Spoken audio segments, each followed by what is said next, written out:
Ćao svima i dobrodošli. Danas pravimo tarte aux pommes ili kolač sa jabukama. Za to nam treba 5 jaja koje ćemo da dodamo 5 kašika šećera,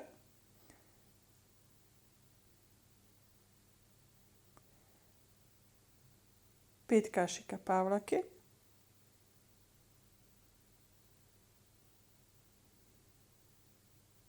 i to sve treba da umutimo da dobijemo jedan fin krem.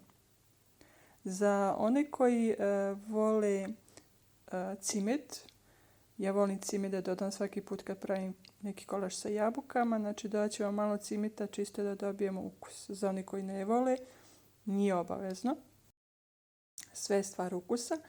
Znači dodat ćemo malo cimeta, to ćemo sve izmiješati i ostaviti sa strane dok pripremimo naše jabuke. Za početak ćemo da stavimo, znači na tepsiju nema potrebe da se stavi ulje, imamo već papir i lisnato tijesto. Za one koji su raspoloženi, znači to je testo koje možemo sami da napravimo od margarina ili od putera. Za ovaj neki brzi recept, znači to je testo koje sam već kupila, gotovo testo, kao otprilike testo za picu, ali lisnato je testo.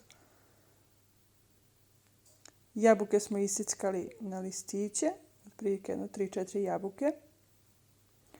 I poredat ćemo ih u krug, onako kao koju dekoraciju volimo da dobijemo.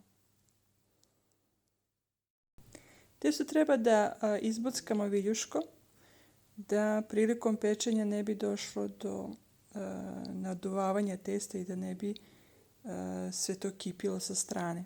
Znači da bi imalo neko malo vazduha da bi moglo da diše testo prilikom pečenja. Poređate vaše jabuke, neko voli da stavi limun, čisto da jabuka ne bi pocrnela, nema potrebe.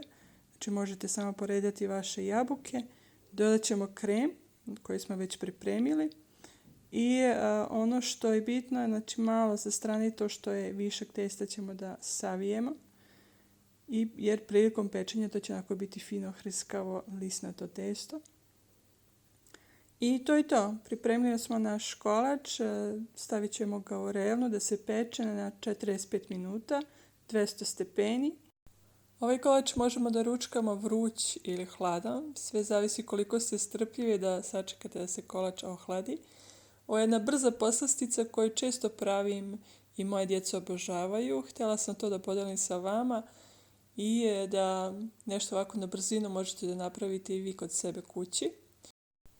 Prijatno, hvala na gledanju i do nekog sljedećeg videa ja vas pozdravljam, budite mi dobri i uživajte!